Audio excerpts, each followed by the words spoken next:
Medija centar Beograd. Gde počinju vesti. Zašto smo ušli u štrajk? Zbog neredovnog isplaćivanja zarada, zbog neplaćanja penzionog i zdravstvenog osiguranja, zbog rasprodaje osnovnih sredstava, zbog nedonošenja kolektivnog ugovora, što je obaveza preduzeća u kupoprodajnom ugovoru, zbog blokade računa sada već skoro godinu dana. Svi proizvodni kompleksi u kompaniji stavljeni su pod hipoteku. Zbog izbacivanja na ulicu preko 200 ljudi iz smeštajnih kapaciteta u kojima radnici trudbenika žive više od 40 godina.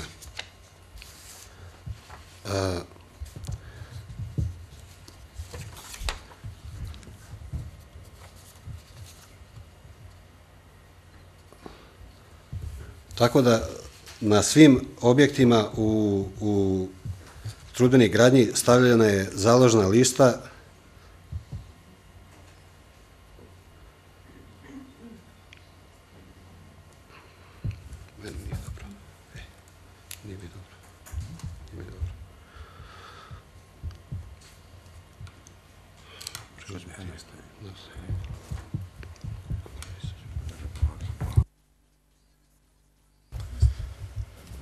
da pomognem kolegi, ipak smo i namučeni.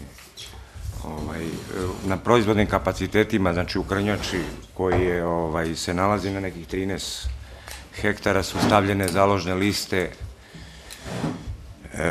i to za reprogram, ne za obnavljanje proizvodnje, nego za reprogram sopstvenih kredita.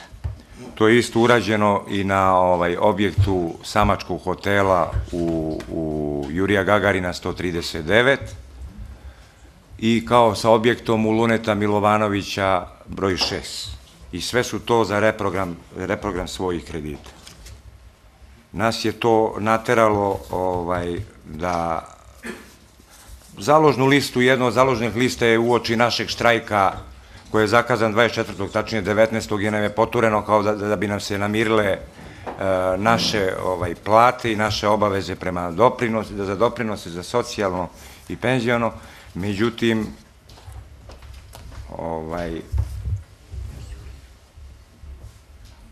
ćeš malo šećera? Izađe malo.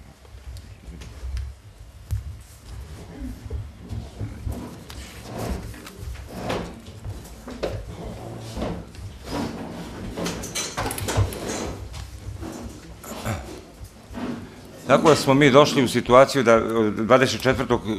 smo ustupili u štrajk i došli u posjed tog dokumenta da je naša imovina založena i da praktično ostajemo bez, polako ostajemo i bez svojih radnih mesta.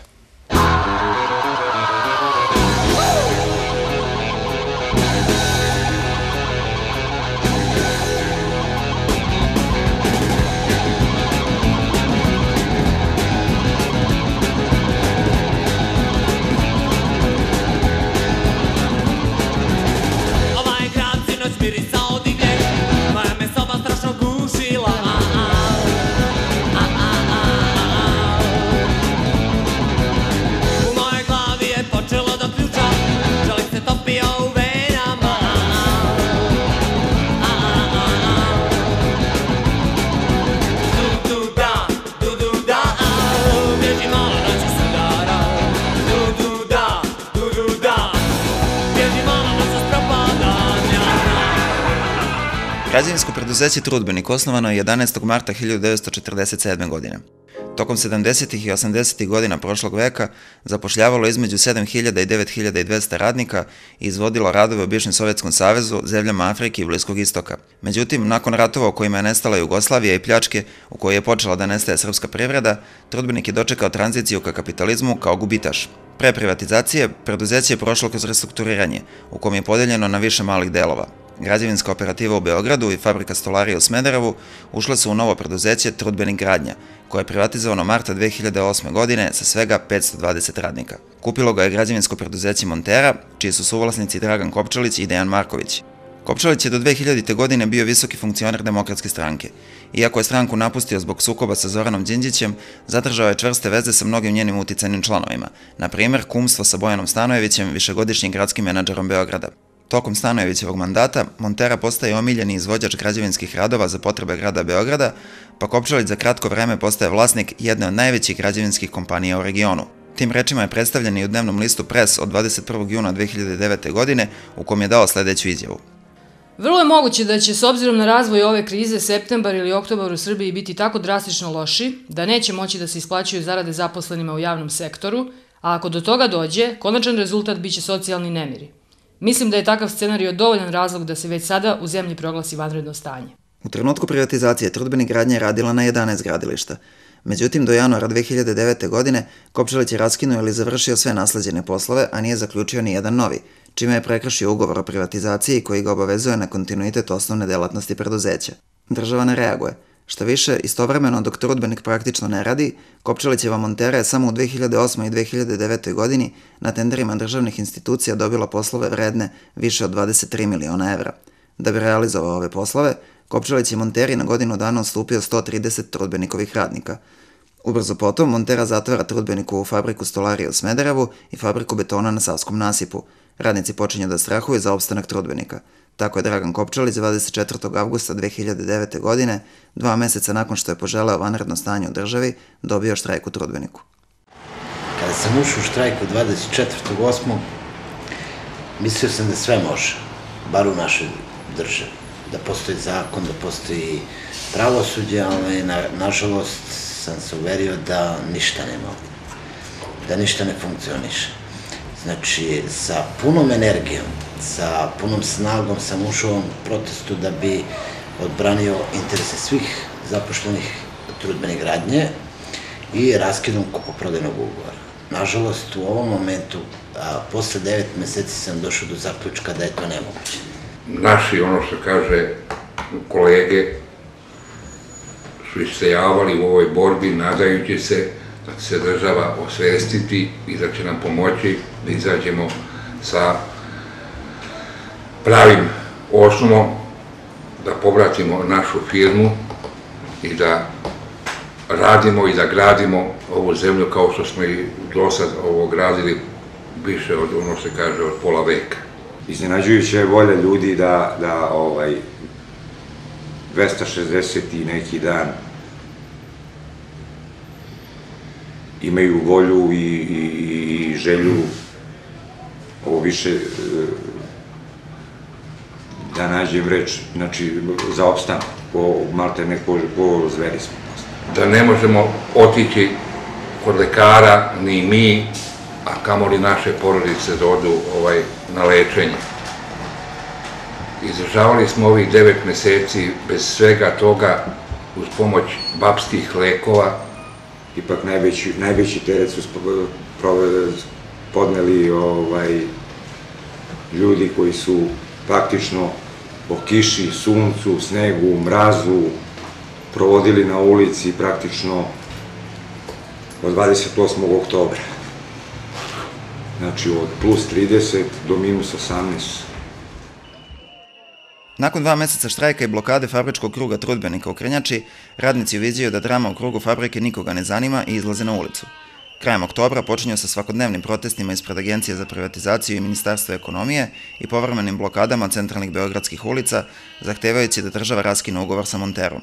Kako srpski propisi zabranjuju štrajkovanje van fabričkog kruga, Kopčelić koristi radikalizaciju protesta da otpusti 145 štrajkača. U izjavama za medije radnike Trudbenika naziva sindikalnim teroristima. Zbog blokade ulica na Terazijama, policija 17. decembra hapsi predsjednika i potpredsjednika štrajkačkog odbora Milana Živkovića i Vladimira Novakovića. Istovremeno, Kopčelić je protiv članova štrajkačkog odbora podneo krivične prijave zbog toga što su na početku štrajka na jedan dan blokirali ulaz u krug preduzeća u Krnjači. Uprkos pritiscima i niskim temperaturama, protest istrajava.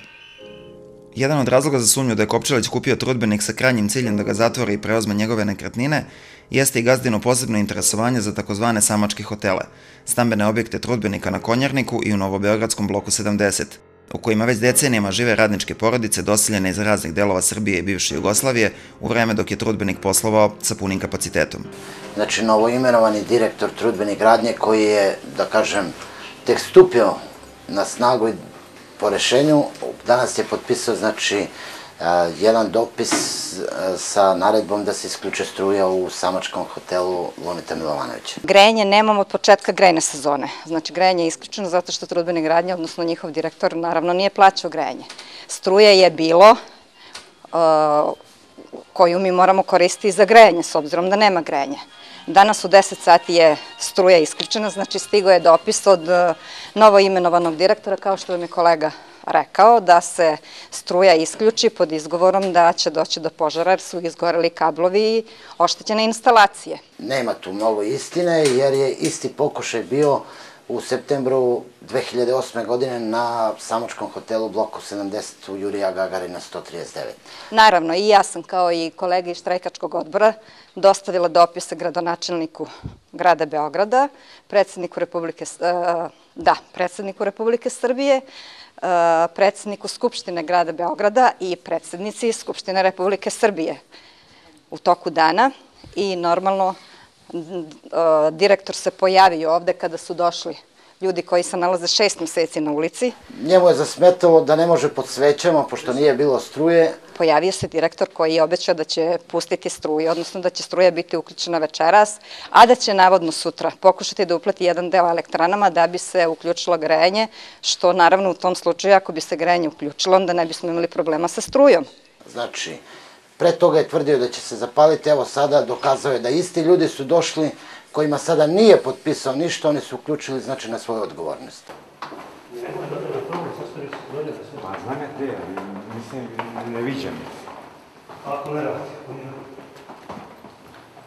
Prije same privatizacije donijeta je odluka 2006. godine da se prenamijeni ovaj hotel, samački hotel i da se pretvori u stambenu zgradu i da se stanarima, zaposlenima, svim onim koji su bili stambeno nezbrinuti, ugroženi, riješi to stambeno pitanje. Zašto to nije urađeno, ko to nije dozvolio, niko od nas ne zna, zato što se to radilo sve u vrhu. Kada smo pokušali da zahtjevom kod Trudbeni gradnje izdejstvujemo to svoje pravo koje proističe iz te odluke, dobili smo odgovor da to je priča prošla, jer je nastupila privatizacija, samim tim nastupio je novi poredak i tu više nema takvi akti, ne vrijede ništa. Naravno, mi smo se prethodno konsultovali sa advokatima i advokati su nam rekli da ukoliko pokrenemo taj svoj zahtjev pred sudom, to će nam obezbijediti da ta odluka ne može se poništiti i da ona ima pravno dejstvo do okončanja spora i rešenja po tom pitanju. Kad je preduzeće prodato, onda je Kopčalić, gazda je počeo da nas teroriše, da nas iseljava, da nam preti, da preti sa 20 nekih advokata, da mi nemamo nikakva prava tu, nije seo kao čovek sa nama da se dogovori, jer mi smo tražili otkup ovoga, mi ništa ne tražimo džaba da nam se da. To je praksa koja je već 90-ih ovdje počela, ja mislim 90-ih godina, da ljudi se, iako je ovo samački hotel, da se ljudi porodično nastanjuju, jer to su, mislim, takvi su uslovi u života bili. To se udovoljavalo ljudima, ljudi su imali takva rešenja. Međutim, on je ta 2008. To je znači skoro 20 godina od kako je to se ustalilo takva praksa da ljudi porodično žive bez obzira kakva je prvobitna namjena objekta i zbog čega je došlo inače do prenamjene, zato što je to faktičko stanje. Međutim, tad 2008. kad je on došao i kad je pravio taj sastanak sa nama, Kopčalić, on je tad rekao, znači, to je samački hotel, ja vama nudim alternativu po samačkim hotelima i onda suprugu ponude na jednoj lokaciji, ženi na drugoj, a djeca se ne podrazumijevaju uopšte. I tamo gde je ponuđen smještaj, mogo si da ideš sa ličnim stvarima ti, ostale stvari što imaš, njih ne interesuje, kaže stavit ćemo ih u magacinu, Krneču, pa nek stoje. Ljudi su tu jedino što su mogli reći da neće da, i to su pojedinci istupali tako da ni po cijenu života neće napustiti to, jer krenuli su sa tom pričom pred sudom i da jednostavno nemaju kud. Međutim, to je... Kako on reagovao na to? To je bilo... Kad mu neko kaže ja ne... Jednostavno, ma to nije bilo što reakcije, to je bilo jedno mumificirano lice koje je u krajnjoj liniji čulo možda 2 takva komentara, ustao je i otišao. Prvo sam dobila otkaz što se nisam uselila, pa me inspekcija vratila, to se nalazi još na sudu. Posle toga kad sam se vratila na posao, nisu te više tretirali kao službenika, kao nekoga ko zna da radi posao i koji taj posao radio 28 godina. Jednostavno ponižavao te, omalovažavao, mislim, to ne može se opisati, to može čovjek da doživi. Ja sam bio inženjer, radio sam kao inženjer na gradilištu.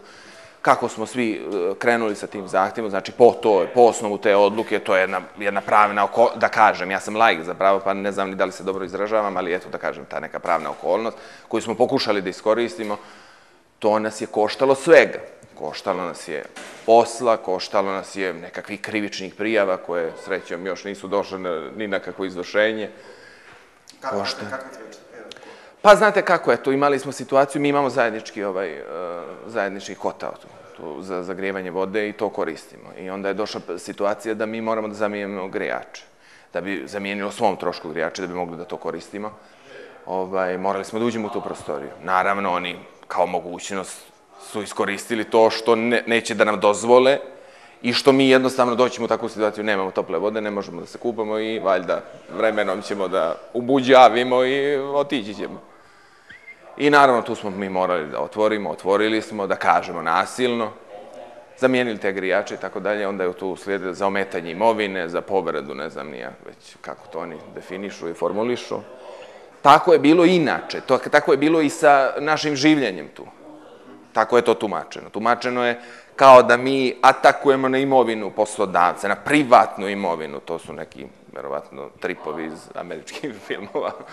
Nepovredivost i svetost privatne imovine stečene u blagodetima tranzicije. Mi smo 2009. celu zimu se ovde dežuralo na -20 ispred, da ne bi isključili vodu i struju. Dolazili su stalno da to isključi. Izgledalo je ko hunski upad u Evropu.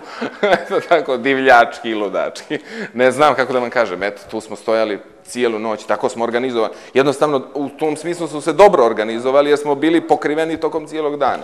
Onda imali smo ta neka upozorenja, znalo se zvižduk sirene, svi moraju biti dolje i tako dalje. Mislim, kao Bože me oprosti, ono kad je bilo bombardovanje ili tako, jednostavno to se probudi u čoveku, se probudete kad dođe krizna situacija. Međutim, sad nismo imali sreće, sad smo ponovo u istoj situaciji, to je nekako odrađeno. Opustili smo se malo. I na kraju su jučer došli, oko 10 sati isključili tu struju, niko nije znao da će doći, nikome nije javljeno ništa, nego su jednostavno došli i isključili to. Agencija za privatizaciju je decembar 2009. godine utvrdila da Dragan Kopčelić jeste prekršio zakon i ugovor o privatizaciji trudbenika. Ipak, i pored ovakvog nalaza, agencija mesecima odbija da raskine ugovor, a Ministarstvo ekonomije u martu 2010. godine nudi štrajkačima da napuste trudbenik uz otpremninu od 300 € po godini staža.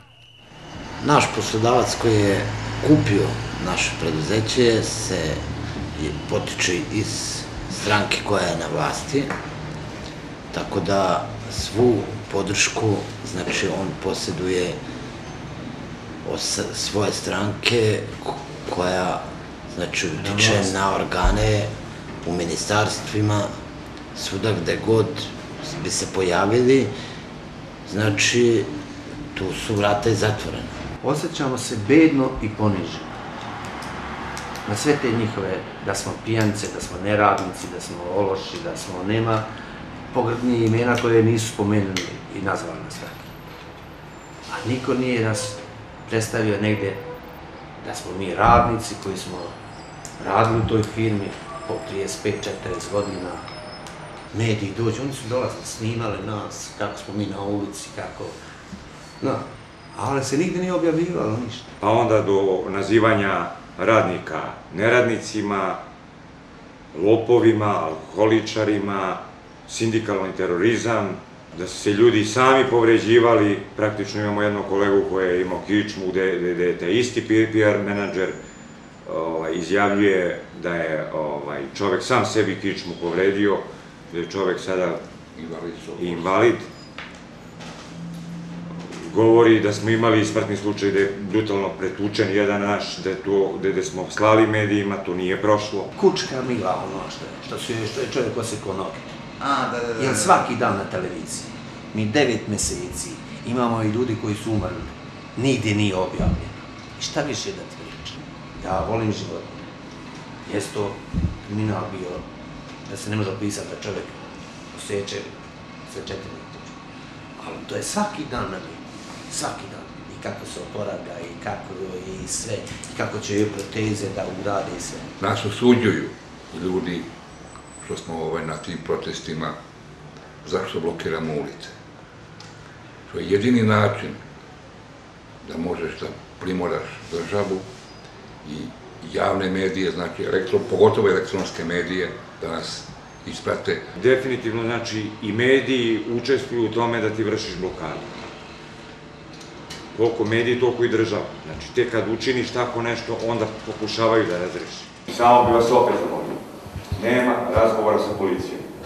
Kad policajac prilazi za razgovor sa policijom, je zadužen Zlatko i Dobrega. Treba kažeš na ove. Ja kažem svima. Svima, pogotovo neke informacije, jer svako od njih pokušava da izvuče informaciju. Ako i bude bilo privođeno, nemojte da se vi bojite. Svi idemo. Novice, polako. Polako. Ako dođe do privođenja, prvo da vas zamolim, nema niko da ulazi u sukob sa policijom. Nema razloga. Mislim, oni ako to rade svoj posao, kao što mi radimo naš posao.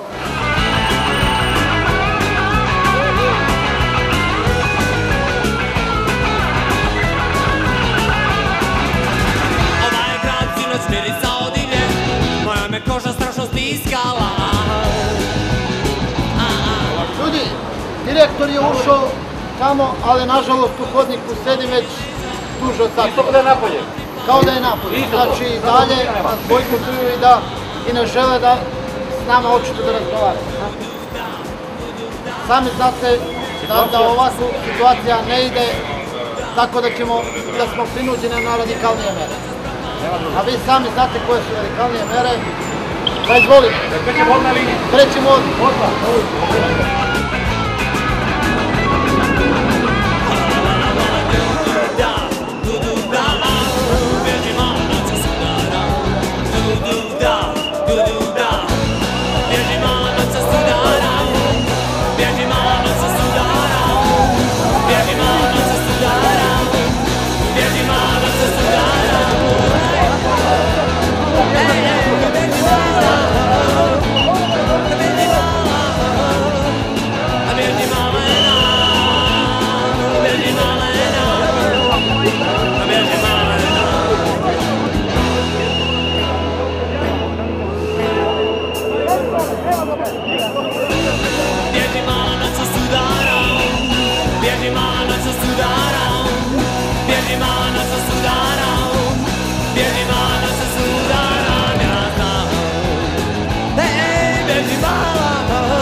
Lično, pričajući, najmanje sam bio kući.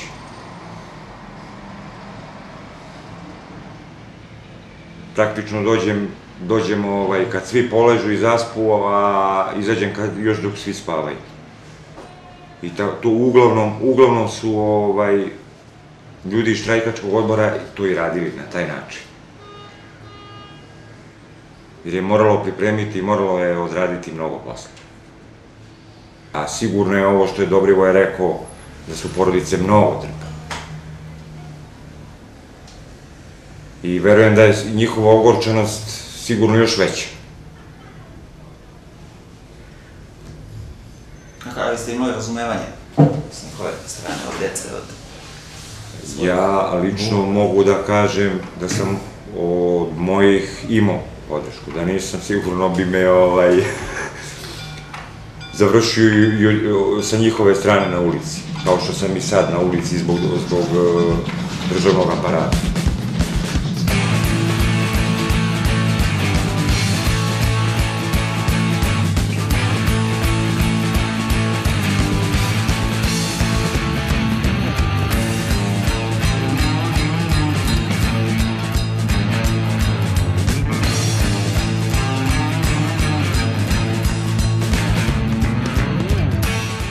Pa kad su krenuli u štrajk, oni pa prvih nedelju dana, da kažem, posle nije toliko bilo strašno, ni opasno, kasnije je već bilo.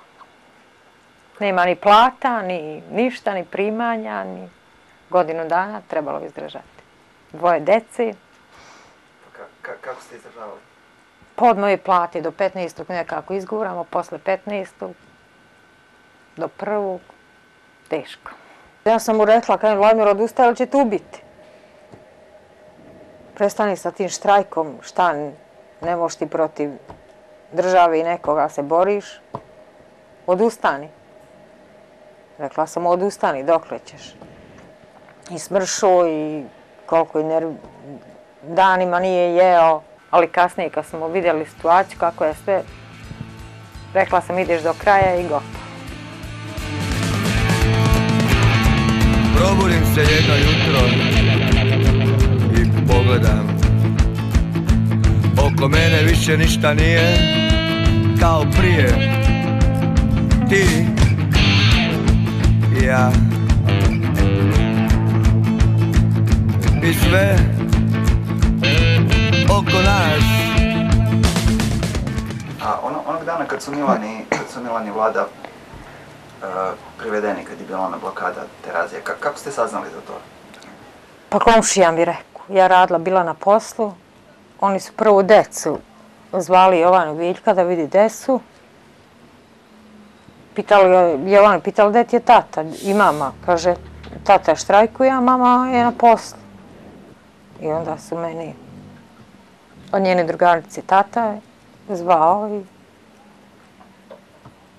koliko, 2 sata su bili, ne znam nija koliko, tako otprilike.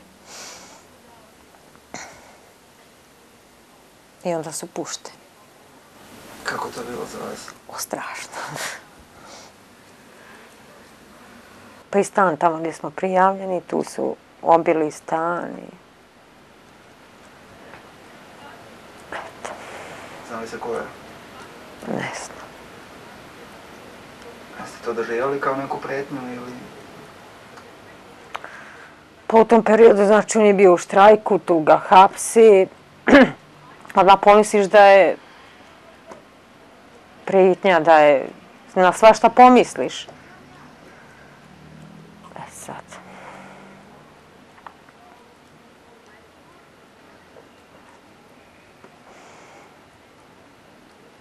Bilo strašno, šta kažem.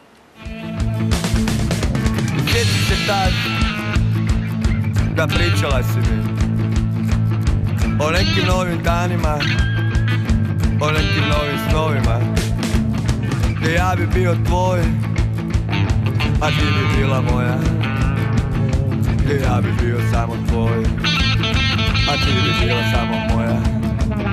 I sjeti se tad da rekla si mi da zauvijek ću biti tvoj, da zauvijek ćeš biti moja. Deo stanara je pod pritiskom napustio samačke hotele. U prazne stanove Kopčelić je uselio radnike Montere. U noći između 14. i 15. oktobra 2009. godine dvojice stanara iz Montere napali su grupu radnika trudbenika iz susedne sobe i tom prilikom pretukli Habiba Krkušića. Izjava radnika na obezbeđivanju objekata samačkog hotela u ulici Luneta Milovanovića broj 6. Dana 14. na 15.10.2009. u 12.10 prilikom redovnog obilaska objekta našli smo se ispred sobe 63, odakle smo čuli glasove da idu da traže pomoć obezbeđenja. Pošto smo se tu zatekli ja, Lukić Slavoljub i kolega Janković Zlatan, ušli smo u istu sobu i zatekli stanare sobe 63 i čoveka koji je vidno povređen sa podlivima ispod levog oka, razbijenog nosa, u maloj lokvi krvi kako leži na podu. Odmah po završetku uviđaja pozvali smo policiju, a situaciju održali pod kontrolom. Nakon par minuta dok policija nije došla, naišao je Petković Danijel, totalno pijan, prema vratima sobe 63 sa pola cigle u desnoj ruci. Kada sam ga ja, Lukić, presreo, isti je bacio ciglu i počeo da beži niz stepenice ka izlazu.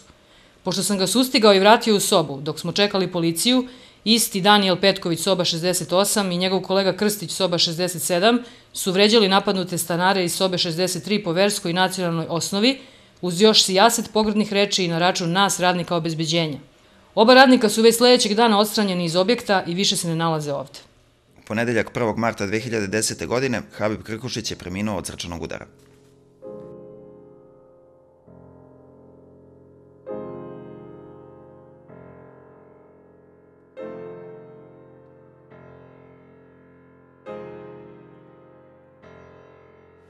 On je, eto, svoj, što kažu, više od pola svog vijeka je proveo u tom preduzeću. Koliko dugo radi? 33 godine. Znači više od polovine svog vijeka, u 58. i 59. godini života je umro. Nekako se živelo i tako dok su bolje plate bile.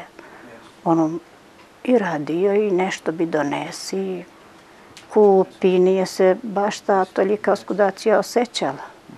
A sad, kako su ovi štrajkovi, deca ne znaju koliko ja znam, sa njim sam, mislim, sa drugom možeš da razgovaraš više nego i sa sinom i sa ćerkom i sa svakim.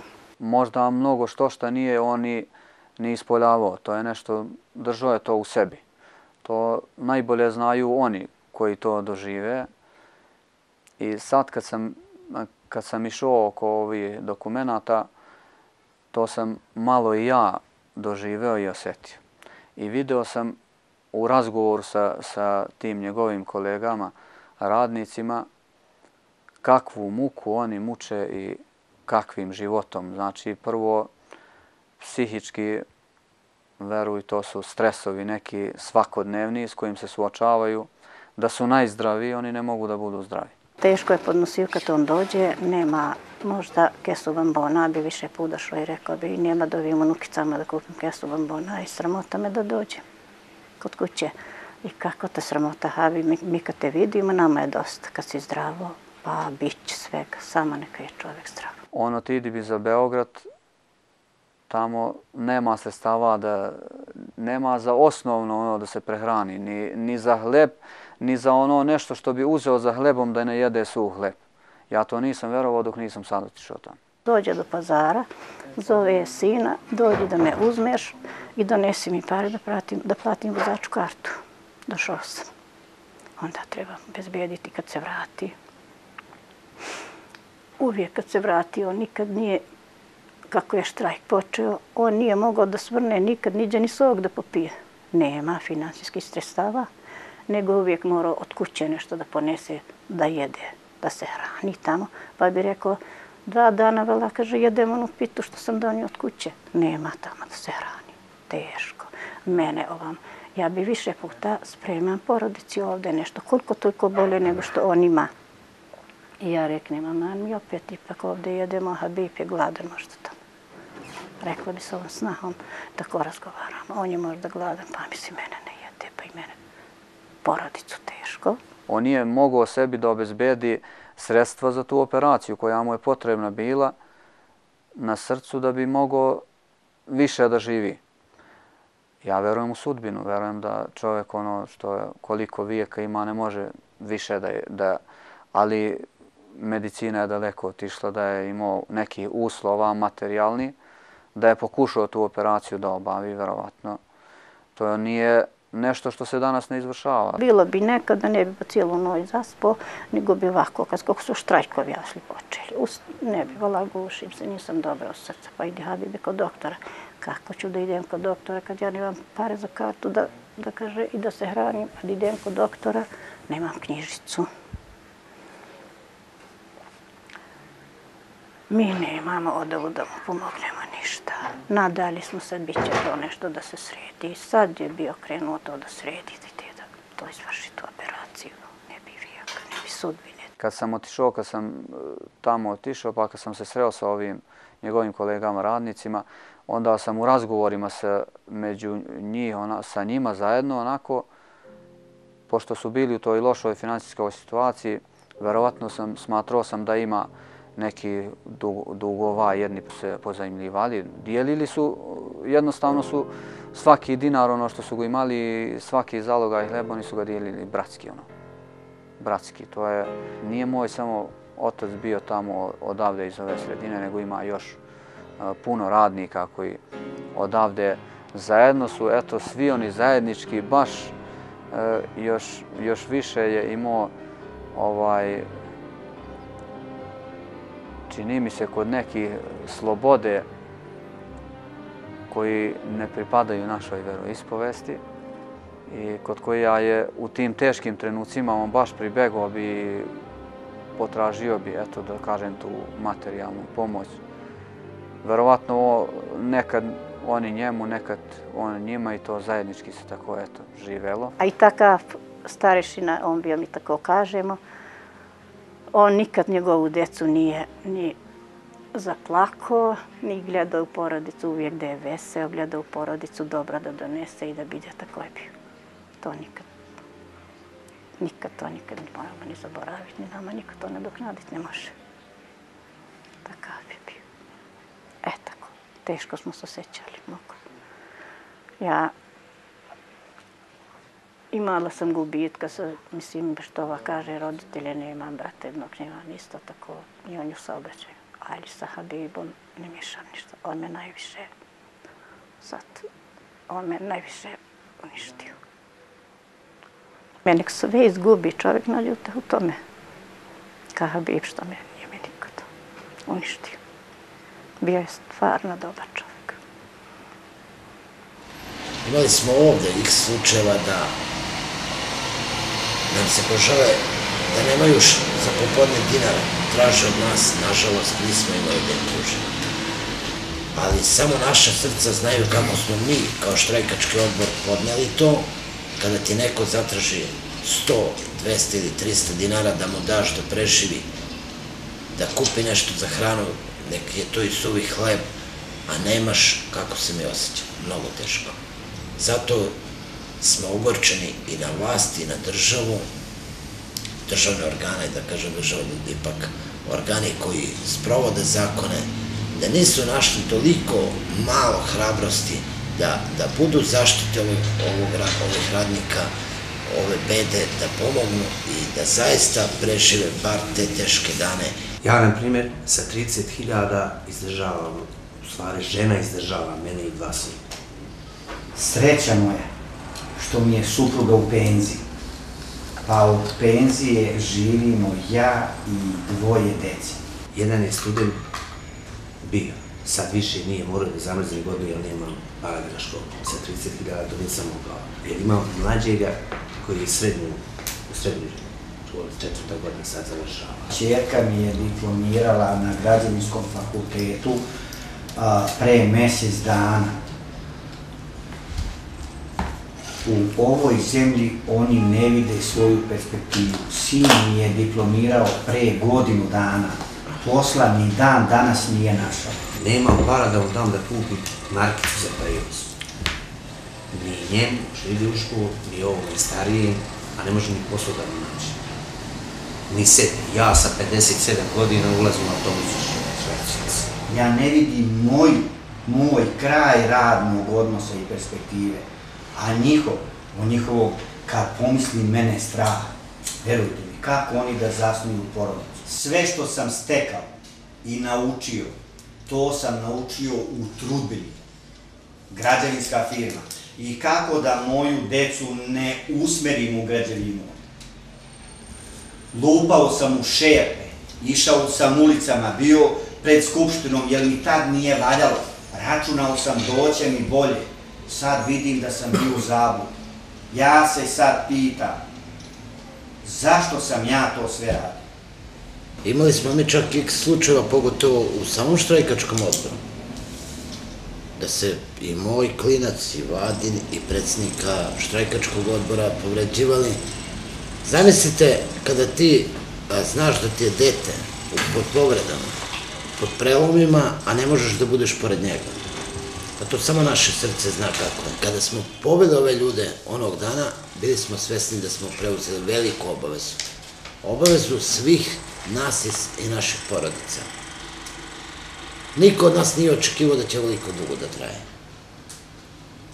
Znači, očekivali smo da ćemo mnogo brže rasplet, prvenstveno od državnih organa da će nam priteći u pomoć, razrešiti krizu, nažalost, nije tako. Agonija se nastavila i još uvek traje i dokle će i to ne znamo, a bol je takva što nas najviše boli prvenstveno zbog tih porodica koje ispoštuju pored nas. Iscrpljeni desetomesečnim protestima, radnici pristaju da napuste trudbenik uz otpremnine. Međutim, čak ni ovaj trošak za uklanjanje izgladnelih demonstranata sa ulice nije pao na Dragana Kopčalića. Vlada Srbije 8. jula 2010. godine donosi odluku da se otpremnine radnicima trudbenika u ukupnom iznosu od preko 600.000 evra isplate iz javnih fondova. Drugim rečima, vlada ne samo što nije kaznila Kopčalića za kršenje zakona i oduzela mu preduzeće, već je zataškala skandal novcem građana Srbije.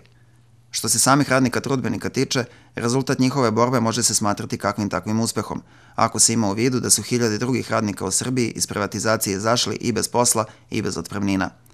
Trudbenik gradnje je danas u stečaju. Status stanara trudbenikovih samačkih hotela i dalje je neizvestan.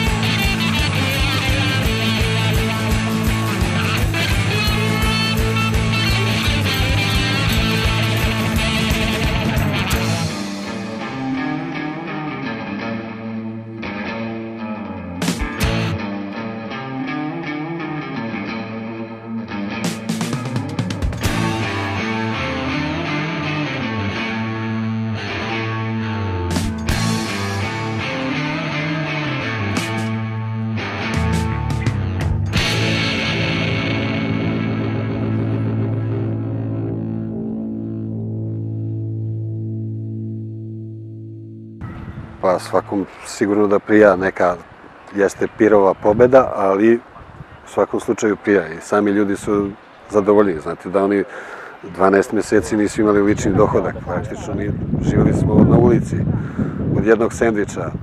Vrlo je teško, porodice su tu, nažalost, u samom štrajku imali smo 2 smrtna slučaja. Trebalo je to sve izdržati i podneti, ali na kraju kad savreš, na neki način moramo biti zadovoljni. S obzirom na ne treba biti u potpunosti zadovoljan. I nisam u potpunosti zadovoljan, ali sa druge strane, s obzirom na druge, kako su prošli, mislim, šta reći, Srbija je ovo. Mi nikad ništa nismo radili ako ne bi sa njim dogovorom bio. Bilo šta da se kuću nešto radi, dogovor sa njim radimo. Bili smo u stvarno dogovoru velikom i onako smo bili prava porodica sa njim. Kako će biti dalje, vidjet ćemo. Nadamo se krenut će da radi, da te firme radi, da se tu već završi jednom, da izađe tu na videlo te privatizacije, šta su radili s njima, kako, šta, da radnici počnu da radi normalno. Ništa drugo. Nije lako ni onim radnicima, a nije lako ni onim koji predvode te radnike. Jer nije lako, sigurno. Zaštititi prava, jednostavno prava, štitiš radnika, a u košta se hvataš sa nekim mnogo težim, mnogo jačim i nije to lako.